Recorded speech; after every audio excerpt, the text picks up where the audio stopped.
ไม่ควรกระทำกรรมที่ผิดติดตัว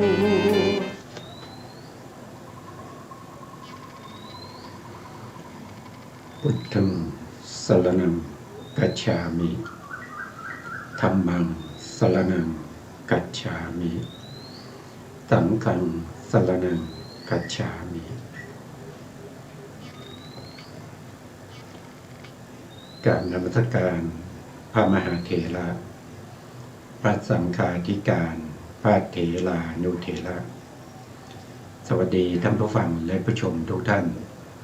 ที่ติดตามในรายการพระไตรปิฎกลอยฟ้าครั้งนี้เป็นครั้งที่17ก็ยังอยู่ในเรื่องของ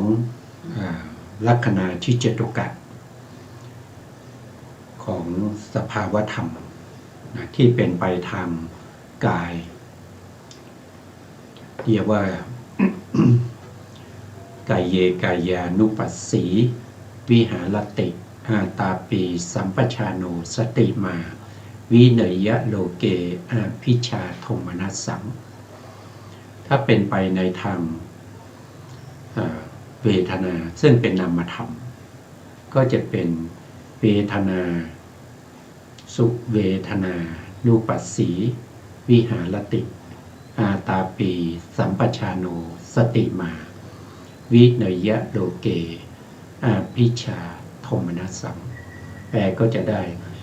ตามเห็นเวทนาในเวทนาเนืองอยู่มีความเพียรมีสัมปชัญญะ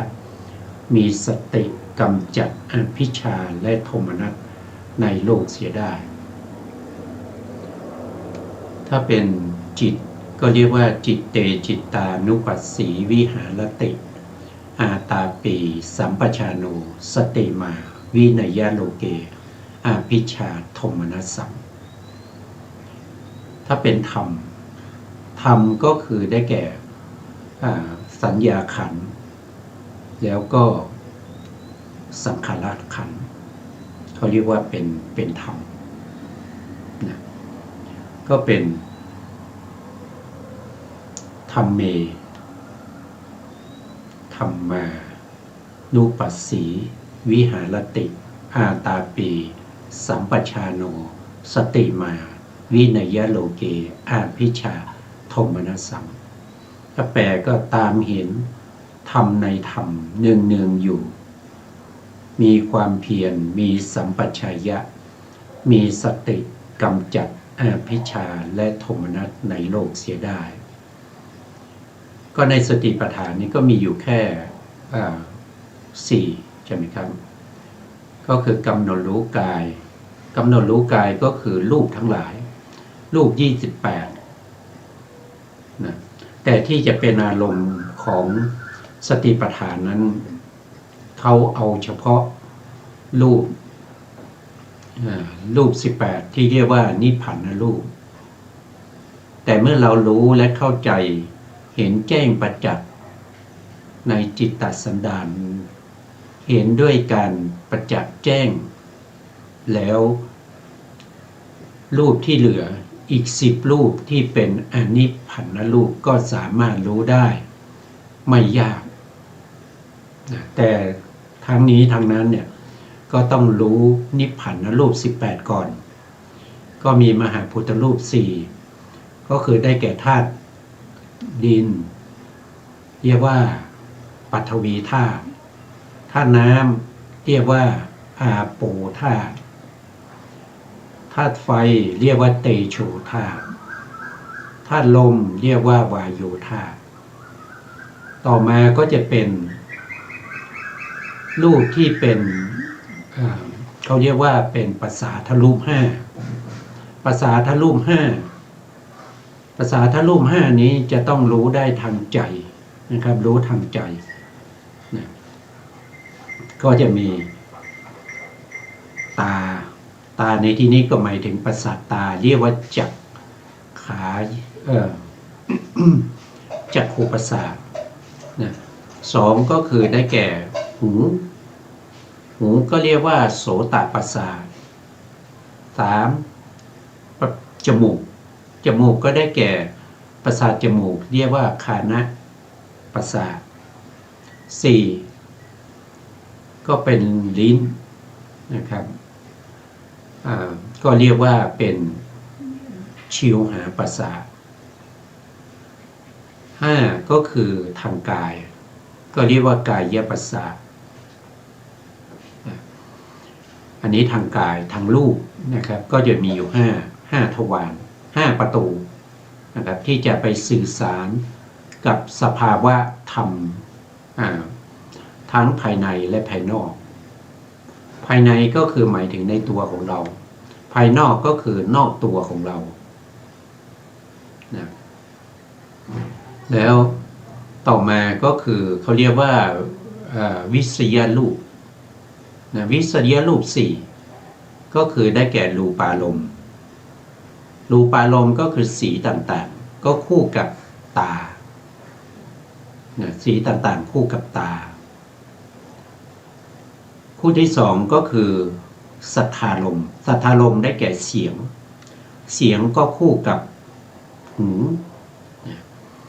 คู่ที่สามก็คือได้แก่กลิ่นกลิ่นก็คู่กับจมูกคู่ที่สี่ก็ได้แก่รสรสก็คู่กับลิ้นคู่ที่ห้าก็คือได้แก่โผฏฐัพพะโผฏฐัพพะคืออารมณ์ที่สามารถกระทบกับกายประสาทได้ก็เป็นโผฏฐัพพะคู่กับกายประสาทแล้วต่อมาก็จะเป็นภาวะรูปภาวะรูปก็คือ รูปที่เป็นใหญ่ในสภาวะของความเป็นผู้หญิงเรียกว่าอิทธิภาวะรูปที่เป็นใหญ่ในสภาวะของความเป็นชายก็เรียกว่าปุริสภาวะต่อมาก็จะเป็นเขาเรียกว่าเป็นหัตถยรูปหัตถยรูปเป็นรูปหนึ่งเป็นรูปที่อาศัยเกิดอยู่ในก้อนเนื้อหัวใจเขาจะอยู่ในหัวใจแต่ไม่ใช่ตัวหัวใจเขาเป็นรูปหนึ่งรูปนี้เป็นที่อาศัยเกิดของจิต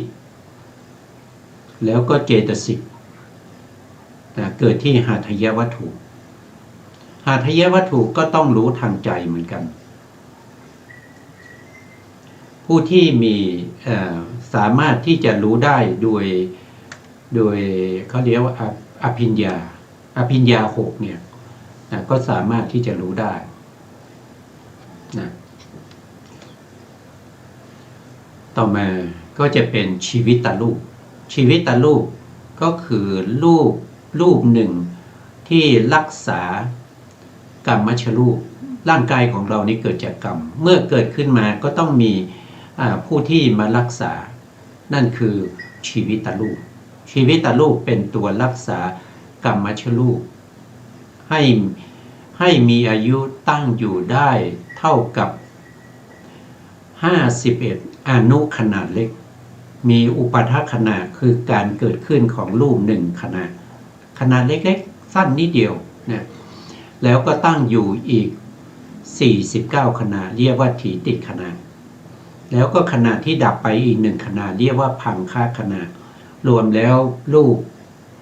ก็จะมีนิพพานรูปนะพูดถึงนิพพานรูป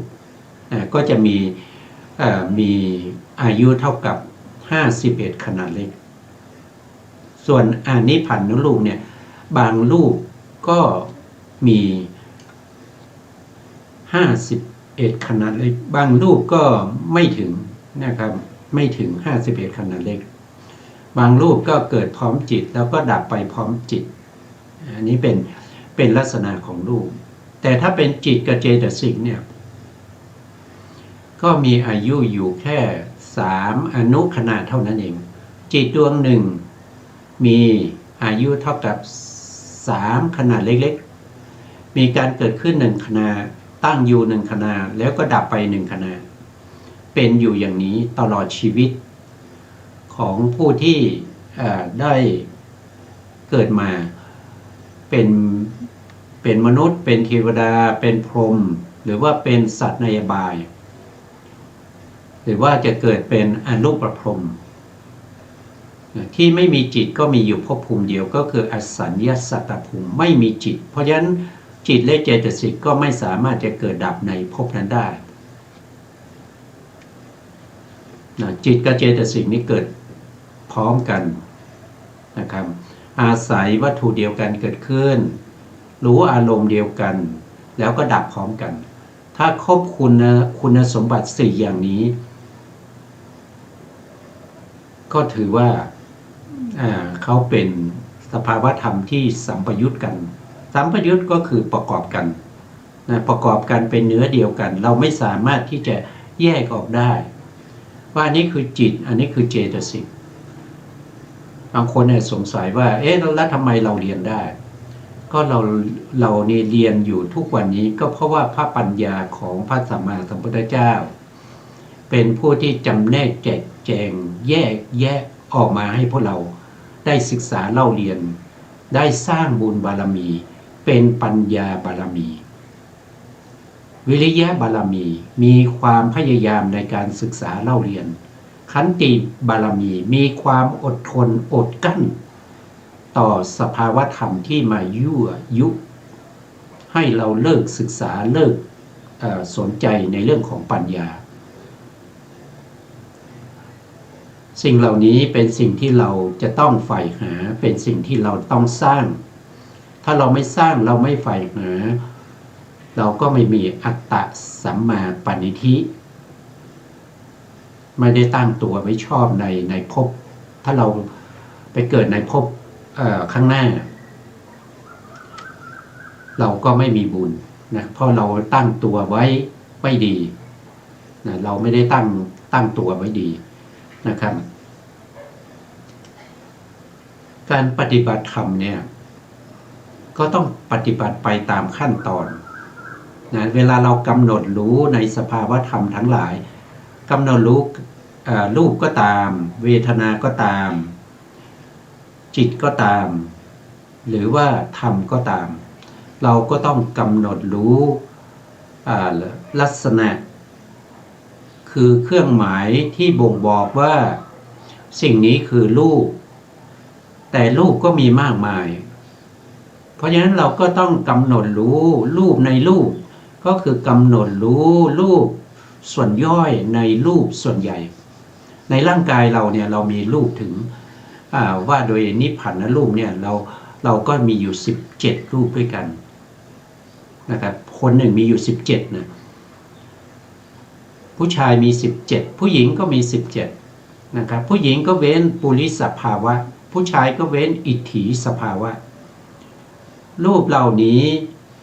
เป็นรูปย่อยๆนะครับอย่างเช่น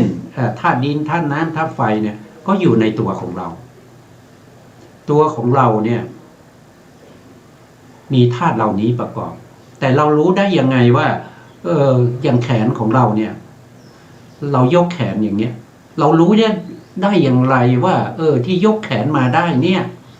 ประกอบด้วยธาตุอะไรบ้างและลักษณะของธาตุนั้นเราเห็นไหมเรากำหนดรู้เราเห็นชัดหรือเปล่าว่าการยกแขนเนี่ยที่มันประกอบด้วยธาตุเนี่ยมีอะไรบ้างถ้าเราศึกษาเราเรียนมาเราก็รู้ว่าการยกแขนเนี่ยแล้วที่เรายกได้เนี่ยก็เพราะว่ามีธาตุลมใช่ไหมครับมีธาตุลมที่เกิดจากจิตเป็นตัวที่สั่งให้เรายกมือเรียกว่าจิตตชวายโยตัวจิตตชวายโยทำให้เรายกแขนได้นะเราแขนลงก็จิตเป็นผู้สั่งถ้าจิตไม่มีจิตไม่สั่งก็ไม่มีอะไรเลยนะครับไม่สามารถที่จะเคลื่อนไหวอะไรอิริยาบถต่างๆได้เหมือนกับผู้ที่ไปเกิดในอสัญญสัตตพรหมคือเขาเกิดด้วยชีวิตตนวกะกลาภคือเวลาไปเกิดเนี่ยไปเกิดในภพภูมินั้นมีแต่รูปอย่างเดียวไม่มีจิตไม่มีเจตสิกเพราะฉะนั้นถ้าเขาเกิดในท่าไหนเขาก็จะอยู่ในท่านั้นจะไม่มีการขยับเค ลื่อนย้ายเท่าที่อายุเขาจะอยู่ได้คือ500 มหากัปเขาจะอยู่อย่างนั้นเกิดมาในท่านอนเขาก็จะนอนอยู่อย่างนั้นไม่มีการขยับไม่มีการพลิกตัวนอนท่าไหนก็จะอยู่ท่านั้น500 มหากัปแต่เขามีชีวิตนะเพราะว่าเขามีชีวิตตาลูกเป็นตัวรักษาแต่เขาไม่มีจิตไม่มีเจตสิกซึ่งเป็นตัวเหตุตัวปัจจัยให้เกิดการเคลื่อนไหวอิริยาบถเป็นปัจจัยนะแต่เป็นปัจจัยที่พูดไปก็เป็นปัจจัยที่ไกลไปนิดหนึ่งเพราะฉะนั้นจึงไม่มีในลัคนาทิจตุกะแต่ในลัคนาทุจิตที่จตุกะนี้ท่านจะพูดถึงเหตุใกล้นะพูดถึงเหตุใกล้ของมหาพุทธรูปนะอย่างเช่นปฐวีมีเหตุใกล้อะไรก็คืออาศัยธาตุ3ที่เหลือธาตุน้ำธาตุไฟแล้วก็ธาตุลมเป็นเหตุให้เกิดธาตุดินเนี่ยมันก็เป็นลักษณะอย่างนี้แต่ถ้ามีการเคลื่อนไหวเนี่ยมันเป็นส่วนรวมแล้วใช่ไหมครับมีการเคลื่อนไหวยกไม้ยกมือกระพริบตาพูดได้อะไรพวกนี้มันก็จะเป็นรวมพอรวมอย่างนี้จุดที่เป็นเหตุเป็นปัจจัยให้เกิดการเคลื่อนไหวเหล่านี้ก็มาจากจิตถ้าเราไม่คิดที่จะกระพริบถ้าเราไม่คิดที่จะพยักหน้าก็ไม่พยักไม่คิดที่จะยกแขนก็ไม่ยกนี่มันก็มาจากอะไรก็มาจากจิตแต่จิตอย่างเดียวเป็นเหตุเป็นปัจจัยใช่ไหมจิตแค่เป็นส่วนหนึ่งนะครับที่ทำให้เรายกแขนขึ้นมาได้นอกจากจิตแล้วในจิตนั้นก็ยังมีเจตสิกประกอบนะครับเจตสิกที่ประกอบในจิตเหล่านั้นถ้าเป็นกุศลจิตก็จะมีเจตสิกประกอบนะครับ33 ดวงนะครับมีสัพพะจิตตสาธารโสภณะสาธารณะจิต19 ดวงนะครับในขณะที่ยกประกอบด้วยปัญญาไหมถ้ามีประกอบก็มีปัญญาประกอบด้วยในขณะที่ยกนั้นเป็นไปด้วยศีลไหมก็จะมีสัมมาวาจาสัมมากัมมันตะสัมมาอาชีวะอย่างใดอย่างหนึ่งเกิดขึ้นด้วย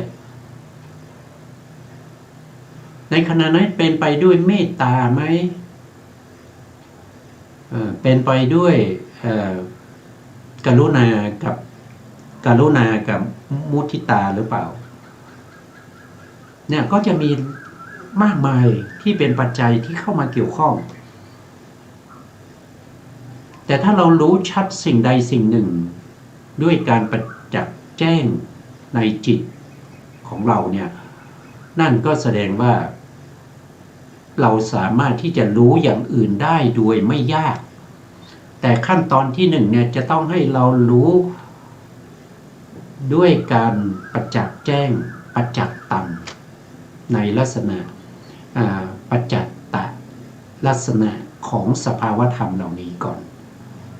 ถ้าเรารู้อย่างใดอย่างหนึ่งสภาวธรรมที่เหลือนอกจากนั้น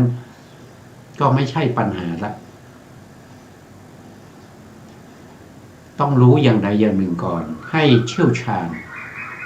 เมื่อรู้แล้วก็สามารถที่จะสาวไปหรือเทียบเคียงไปในสภาวธรรมอื่นๆได้อย่างถูกต้องไม่ผิดพลาดไม่เหมือนกับการนึกคิดเองการนึกคิดเองเนี่ยก็จะเหมือนกับเขาเรียกว่าตาบอดคำช้างเอาคนตาบอดมา5 คนไม่เคยเห็นช้างเลยตาบอดมาตั้งแต่กำเนิดแล้วก็บอกว่าช้างอาจารย์ก็พูดเรื่องช้างให้ฟังเขาก็สงสัยว่าช้างเป็นยังไงก็เอาช้างมาแล้วก็ให้คนตาบอด5 คนนี้ไปคำช้างแต่ละคนก็จะมีจินตนาการของช้างเนี่ยมีลักษณะไม่เหมือนกันถ้าคนที่ไปคำที่หางก็จะรู้ว่าช้างนี่มีลักษณะ เรียวๆแล้วก็มีขนอยู่ตรงปลายบางคนไปคลำถูกขาก็ว่าช้างเนี่ยมันเหมือนกับเสาบางคนไปคลำที่หู ก็บอกว่าช้างนี่มันเหมือนกับเหมือนกับอะไรใบบัวอย่างเงี้ยบางคนไปคำถูกงวงช้างก็บอกว่าช้างนี่มันเหมือนกับมันเหมือนกับท่อยางอะไรสักอย่างบางคนไปคำใส่งาก็บอกว่ามันแข็งมันเรียบมันเนี่ยมันแต่ละคนก็ไม่เหมือนกันอันนั้นคือไม่เคยได้นามรูปปริชีทยานจึงเปรียบเสมือนกับคนตาบอดคำช้างเราต้องรู้นะครับเราต้องรู้แจ้งชัดเจนเพราะฉะนั้นผมก็นำเสนอในส่วนที่จะเป็นลักษณะแยกแยะออกมาในเรื่องของรูปของนามตามที่ปรากฏในทวารทั้ง6ตามสมควรนะครับไม่ได้เอาทั้งหมดส่วนทั้งหมดนั้นถ้าจะศึกษาเพิ่มเติมก็มีในคัมภีร์ทางพระพุทธศาสนานี่ก็มีอยู่มากมายนะครับก็จะมีอยู่มากมายสามารถสืบค้นได้นะถ้าสนใจจริงๆอยากจะรู้นะครับก็ติดต่อมาทางผมได้นะครับจะคอมเมนต์มาใน Facebook หรือว่าจะหาช่องทางอื่นๆที่สามารถจะติดต่อได้หรือว่าติดต่อไปที่วัดฝายหินนะครับก็ได้นะครับก็สามารถที่จะส่งเอกสารหรือข้อความที่เกี่ยวกับเรื่องของลัคนาที่เจตุการนี้ไปให้ท่านได้ท่านสนใจก็ติดต่อมานะครับเราก็ไปสู่เนื้อหานะครับพูดมาตั้งนานนะครับยังไม่ได้เข้าเนื้อหานะครับไปต่อครั้งที่แล้วนะครับครั้งที่แล้วเราพูดถึงลัคนาที่จตุกะของสัมปติฉันนะจิตนะอันนี้เป็นจิตนะครับเป็นจิตเป็นนามธรรมนะครับเมื่อเป็นนามธรรมก็จะเป็นจิตเตจิตานุปัสสีวิหารติอาตาปีสัมปชาโนสติมาวิเนยโลเกอภิชาโทมนัสสังตามเห็นจิตในจิตเนืองๆอยู่มีความเพียรมีสัมปชัญญะมีสติกำจัดอภิชาและโทมนัสในโลกเสียได้นะลักษณะของสัมปติฉันนะนะครับลักษณะเป็นอย่างไรนะครับลักษณะของเขาก็คือมีการรู้แจ้งรูปเป็นต้นตรงนี้คือรูปนี่หมายถึงว่าเป็นเขาบอกเป็นต้นนะนั่นแสดงว่ามีอย่างอื่นอีกอย่างอื่นนั้นก็คือได้แก่เสียงรูปเสียงกลิ่นรสแล้วก็โผฏฐัพพะนะอย่างใดอย่างหนึ่งนะครับในดำแห่งจักขูวิญญาณหมายถึงว่าจักขูวิญญาณอยู่ตรงนี้ตรงนี้เป็นจักขูวิญญาณเมื่อจักขูวิญญาณดับไปแล้วจักขูวิญญาณนั้นเขารู้อะไรสัมปติฉันนะก็จะรู้ตามนั้นมีรูปารมณ์เป็นต้นอันนี้เป็นลักษณะของสัมปติฉันนะรู้ตามอะไรรู้ตามทวิปัญจวิญญาณจิต10อย่างใดอย่างหนึ่งตามแต่อารมณ์นั้นอารมณ์นั้นก็จะเป็นคำว่าโดยรวมก็เป็นปัญจารมณ์ปัญจารมณ์ก็คืออารมณ์ทั้ง5แล้วก็ปัญจวัตถุเป็นที่ปัญจารมณ์เนี่ยกระทบกับปัญจวัตถุแต่สัมปติฉันนะเขาไม่ได้อาศัยปัญจวัตถุเกิดขึ้นสัมปติฉันนะเนี่ยเขาอาศัยหัตถยวัตถุเกิดนะครับหัตถยวัตถุเกิดแต่ที่นี่เป็นปัญจารมณ์ก็คือรูปในวิถีแต่รูปตรงนี้เนี่ยที่เกิดขึ้นตรงนี้ก็มีมากมายมีทั้งที่เป็นหัตถยวัตถุด้วยเป็นที่อาศัยเกิดของสัมปติฉันนะแต่ลักษณะของเขาก็คือเขารู้ปัญจารมณ์เขารู้ปัญจารมณ์ตามอะไรตามทวิปัญจวิญญาณจิต10ที่เกิดขึ้นแล้วก็ดับไปเขาเกิดติดต่อกับทวิปัญจวิญญาณจิต10นั้น โดยไม่มีระหว่างขั้นมีผลหรือมีกิจยังไงนะท่านก็บอกว่ามีการรับรูปารมณ์เป็นต้นนะเป็นกิจของเขาก็คือรับอารมณ์ที่เป็นปัญจารมณ์นั้นนะอย่างใดอย่างหนึ่งนะครับตามทวิปัญจวิญญาณจิต10ที่ดับไปนั่นคือกิจของเขาเหตุการณ์ที่เขาเกิดก็คือมีอันปราดของจักขูวิญญาณเป็นต้นพูดง่ายๆก็คือทวิปัญจวิญญาณจิต10ดับไปแล้วสัมปติฉันนจิตถึงจะเกิดได้ถ้าทวิปัญจวิญญาณจิต10ดวงใดดวงหนึ่งยังตั้งอยู่สัมปติฉันนะเกิดไม่ได้ต้องรออยู่รอจนกว่าทวิปัญจวิญญาณจิต10ดวงที่ยังตั้งอยู่นั้นดับไปก่อนเขาถึงเกิดได้เพราะฉะนั้นเหตุใกล้ก็คืออันปลายปาดของจักขูวิญญาณเป็นต้นแล้วผลก็คือมีความเป็นอย่างนั้นเป็นผลอย่างนั้นคืออะไรก็คือหมายถึงว่าเขาเกิดขึ้นมาเขารู้ปัญจารมณ์อย่างใดอย่างหนึ่งแล้วเขามีหน้าที่ในการที่จะต้องรับปัญจารมณ์เป็นอารมณ์แล้วก็เขาจะเกิดขึ้นได้ต่อเมื่อทวิปัญจวิญญาณจิต10ดับไปอันนั้นคือมีความเป็นอย่างนั้นเป็นผลนะรู้อย่างนั้นเป็นผลนะอันนี้เราผ่านไปแล้วนะครับต่อไปนะครับต่อไปเราก็ขึ้นเรื่องของสันติแล้วนะครับสันติแล้วนะจิตดวงนี้สันติแล้วนะเกิดต่อจากสัมปติฉันนะสัมปติฉันนะดับไปแล้วสันติแล้วนะก็จะเกิดขึ้นสันติแล้วนะนี่รู้อารมณ์รู้อะไร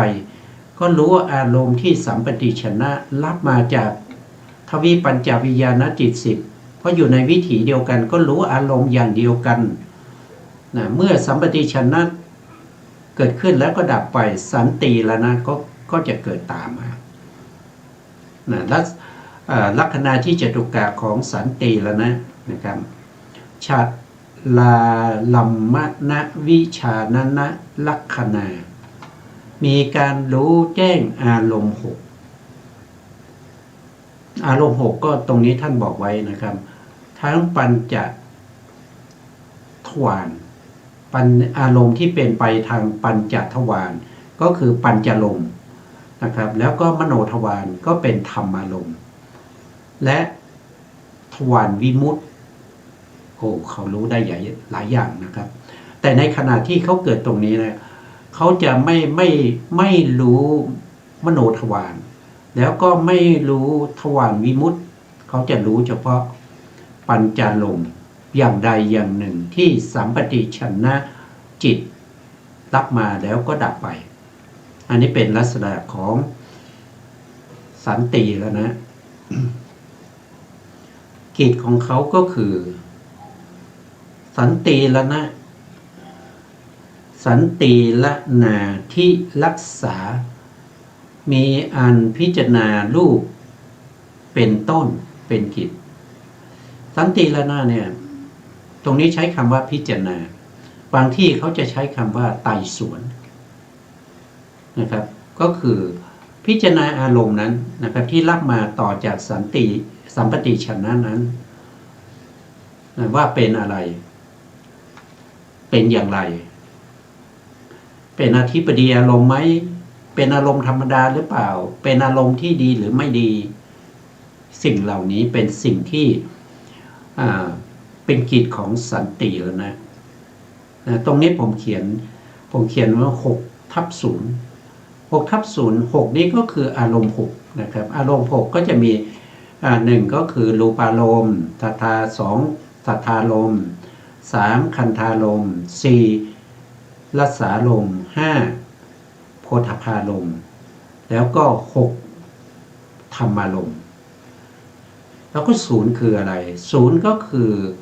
เขาสามารถที่จะรับอารมณ์ที่เป็นกาลวิมุตติด้วยกาลวิมุตติคืออะไรกาลวิมุตติก็คืออารมณ์ที่เขารับมาตั้งแต่อารมณ์เดียวกันกับภวังคจิตพูดง่ายๆภวังคจิตนี่เขารับมาจากไหนก็คือเขารับมาจากในโมรณสันการในภพก่อนเมื่อใกล้จะตายอารมณ์นั้นเขารับมาสันติละนะก็รับอารมณ์นั้นต่อมาเพราะสันติละนะเนี่ยเขาทำหน้าที่ภวังค์ก็ได้นะเขาทำหน้าที่ปฏิสนธิก็ได้เขาทำหน้าที่จุติก็ได้ที่เป็นอุเบกขานะที่เป็นอุเบกขาต่อมานะครับมีอะไรเป็นเหตุใกล้ให้เขาเกิดท่านบอกว่าหาทายะวัต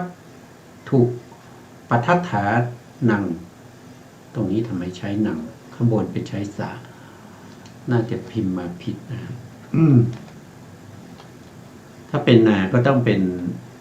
ข้างบนเป็นนาเป็นสา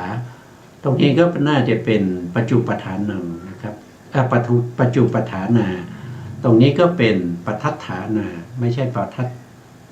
ฐานังนะไม่ใช่นะครับก็จะเป็นอย่างนี้นะมีหัตถยวัตถุเป็นเหตุใกล้หัตถยวัตถุเนี่ยเป็นเหตุใกล้ให้สัมปติชนะเกิดหัตถยวัตถุก็คือจะเกิดพร้อมจะเกิดใกล้เคียงกันตรงปัญจวัตถุนี้นะครับก็จะอยู่ตรงนี้นะครับตรงนี้ก็เพิ่มไปนิดหนึ่งก็ได้นะครับเพิ่มไปตรงนี้นะครับผมก็จะเพิ่มไปนะ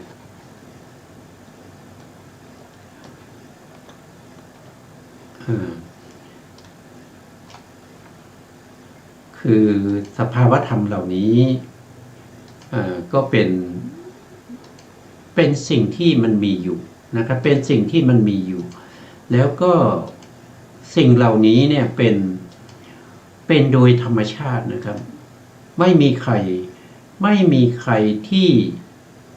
เป็นคนมากำหนดให้เขาจะต้องเป็นอย่างนั้นอย่างนี้นะเพราะฉะนั้นก็ว่าไปตามที่เขามีอยู่เลยนะครับไม่ใช่ว่าไม่ใช่ว่าเราจะไปทำให้เขาเกิดนะครับหรือว่าให้เขามีนะไม่ใช่นะเราจะเห็นได้ว่าตรงนี้เนี่ยที่ผมเพิ่มมาตรงนี้นะครับบางท่านอาจจะความละเอียดตรงนี้ยังไม่ชัดเจนใช่ไหมครับปัญจลมเนี่ยเขากระทบกับอะไรเขาก็กระทบกับปัญจวัตถุแต่เขากระทบกับปัญจวัตถุปัญจลมเนี่ยไม่สามารถกระทบกับหาทยวัตถุได้ไม่สามารถกระทบกับหาทยวัตถุได้แต่ตรงนี้หาทยวัตถุที่เพิ่มขึ้นมาเนี่ยเป็นที่อาศัยเกิดของสัมปติชนะนะสัมปติชนะสันติละนะก็เลยเพิ่มขึ้นมา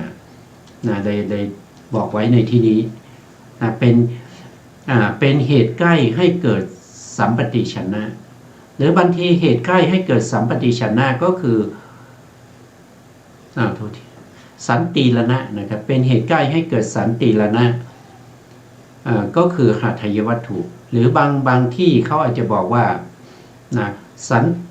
สันติละนะเนี่ยมีเหตุใกล้ก็คือความปลายปาดของสัมปติชนะก็คือจิตนี้ต้องดับไปก่อนก็มีหลายในนะครับตามสภาวะที่เขาเป็นนะแล้วก็มีอะไรเป็นผลนะตัฏฐาภาวะปัจจุปฐานามีความเป็นอย่างนั้นเป็นผลอันนี้ก็เหมือนกับสัมปติชนะนะครับก็คือมีลักษณะเป็นอย่างนั้นแล้วก็มีกิจอย่างนั้นมีเหตุใกล้อย่างนั้นมันเป็นอย่างนั้นของมันนะครับมันนั่นคือผลของเขานี่ก็ผ่านไปนะครับต่อไปในเรื่องของลัคนาที่จตุกะของมโนทวาราวัชนะจิตก็คือจิตดวงนี้ จิตดวงนี้เกิดต่อจาก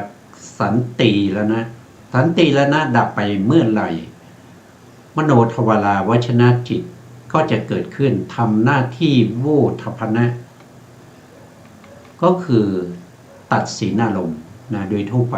นะครับโวทัพนะจิตหรือว่ามโนทวาราวชนะจิตนี้อาศัยอะไรเกิด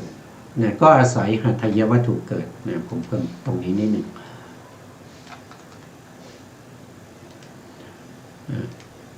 อาศัยหัตถยวัตถุเกิด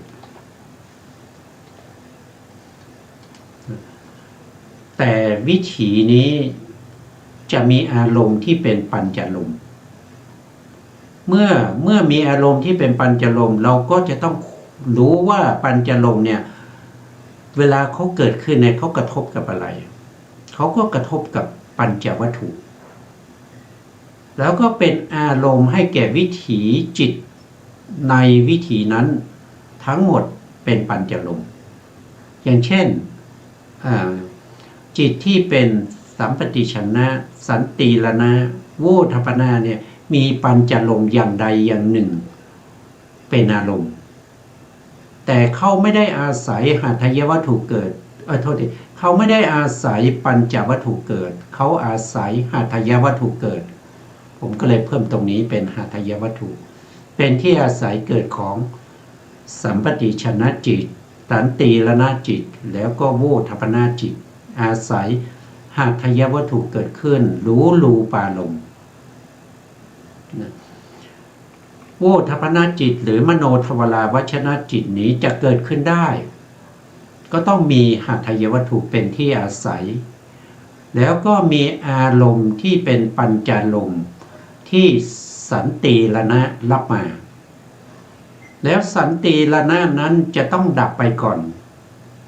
โวทัพนะจิตถึงจะเกิดขึ้นได้โวทัพนะจิตนี้ก็เป็นนามธรรมแล้วก็เป็นจิตด้วยเพราะฉะนั้นในสติปัฏฐานพระองค์ก็ได้แสดงเป็นจิตเตจิตานุปัสสีวิหารติอาตาปีสัมปชาโน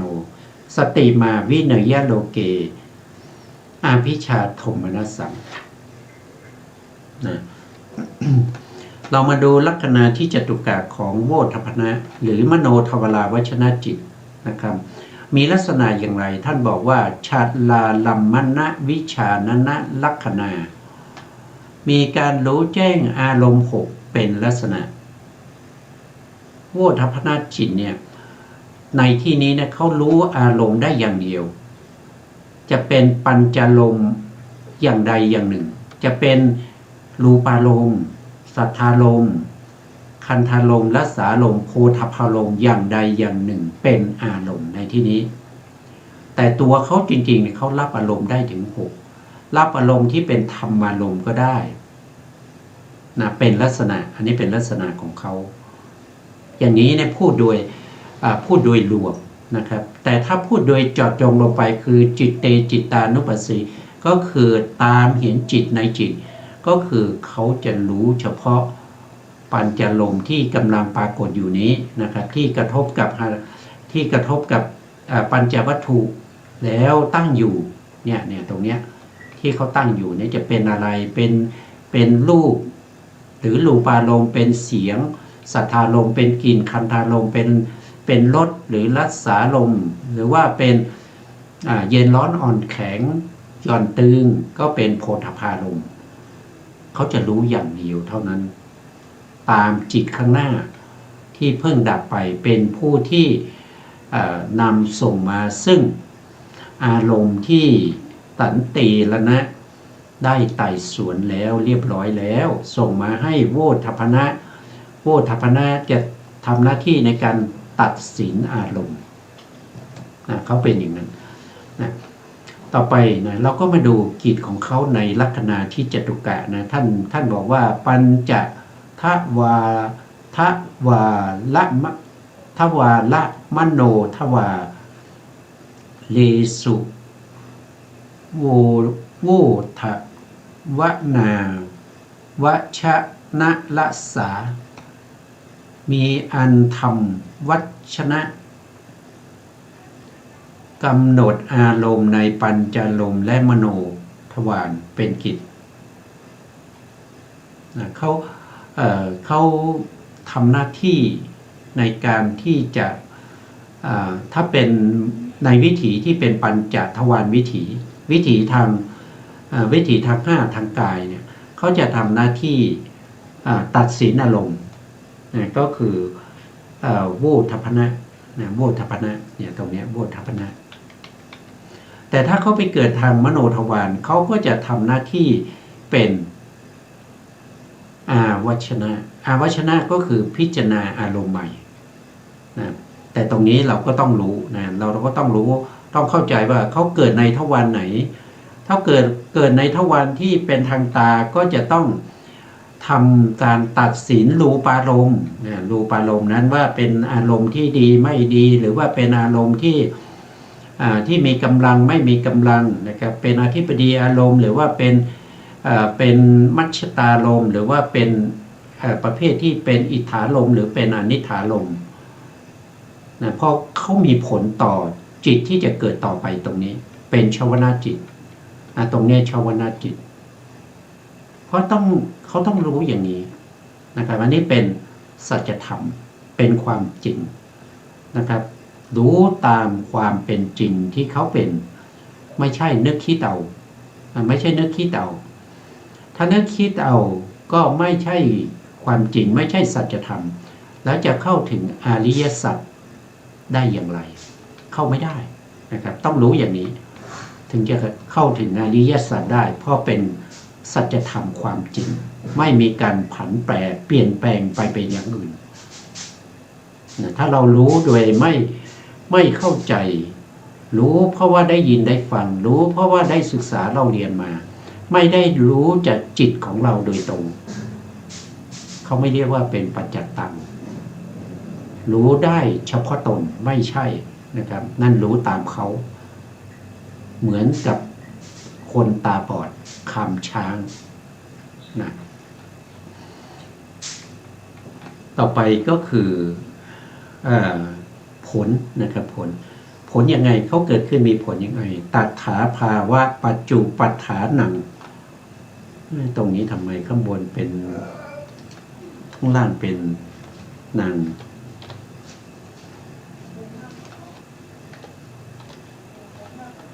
นะมีความเป็นอย่างนั้นเป็นผล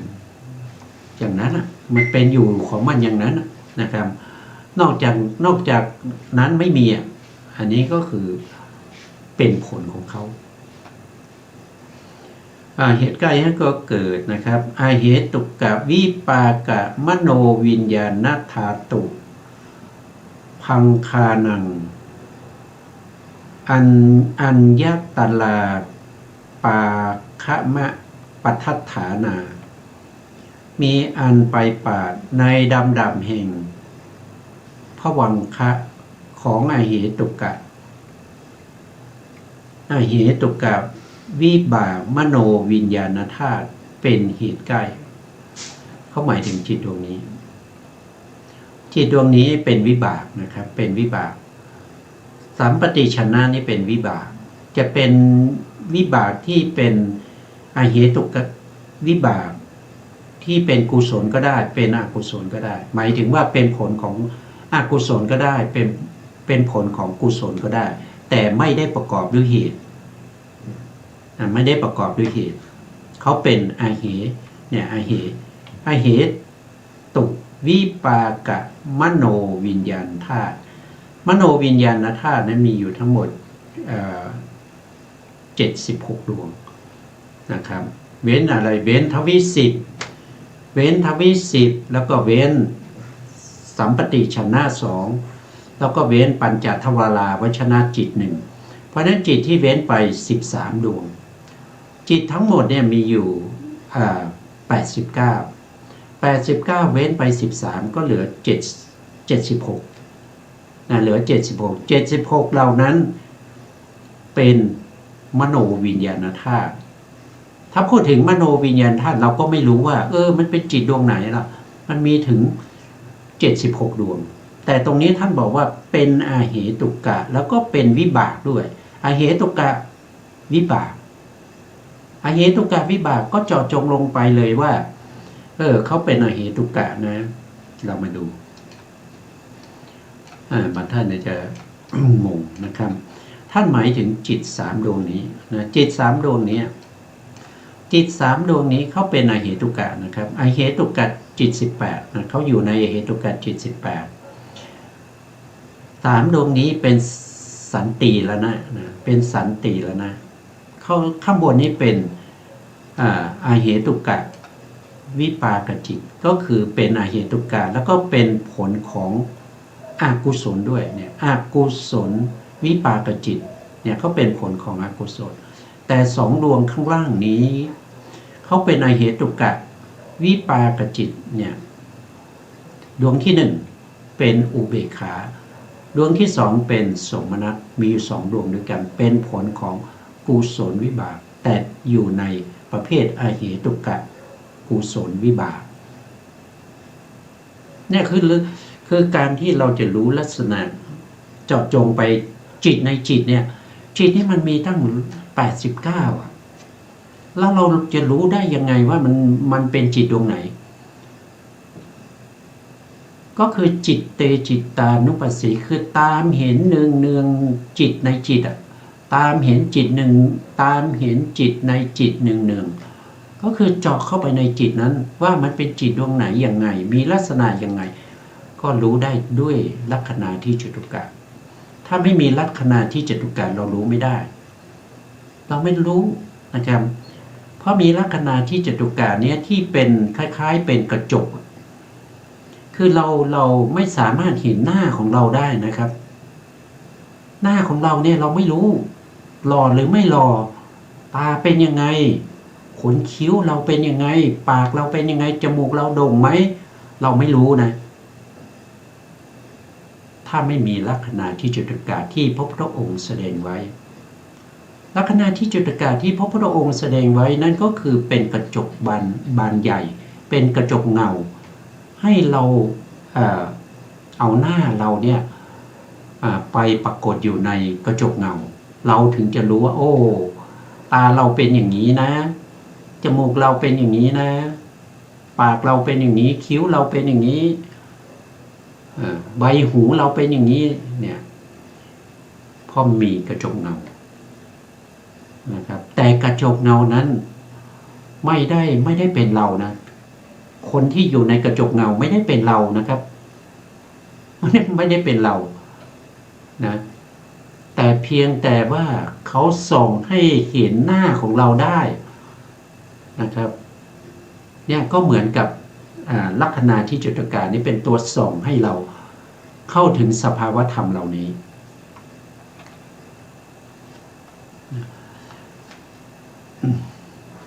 แล้วก็มาดูนะครับข้อที่1ลักษณะของจิตที่ทำหน้าที่โวทัพพนะคือมโนทวาราวชนจิตฉัตรลาลัมมณวิชานันลักขณามีการรู้แจ้งอารมณ์6เป็นลักษณะแต่ในขณะที่เขาเกิดในวิถีที่เป็นทางปัญจทวารวิถีเนี่ยเขารู้อะไรเขารู้อารมณ์ที่เป็นรูปเสียงกลิ่นรสโผฏฐัพพะอย่างใดอย่างหนึ่งเท่านั้นจะไม่ได้รู้ทั้งหมดพร้อมกันแล้วก็ไม่รู้ธรรมารมณ์ด้วยซึ่งเป็นอารมณ์ที่6เรียกว่าเป็นธรรมารมณ์เขารู้เฉพาะอารมณ์ใดอารมณ์หนึ่งตามที่สันติละนะทำการไต่สวนเสร็จแล้วส่งมาให้เขาก็จะทำหน้าที่ในการที่จะตัดสินอารมณ์ต่อไปนะครับปัญจทวาลาปัญจทวาละมโนทวาเลสุโวทัพพะโวทวนาวัชนะลักษามีการทำอาวัชนะกำหนดอารมณ์ในปัญจทวารและมโนทวารเป็นกิจแต่ในที่นี้กำลังทำหน้าที่ปัญจทวารนะเขาไม่ได้ทำมโนทวาร ต่อไปเหตุใกล้ให้เขาเกิดเหตุกะวิปากะมโนวิญญาณธาตุ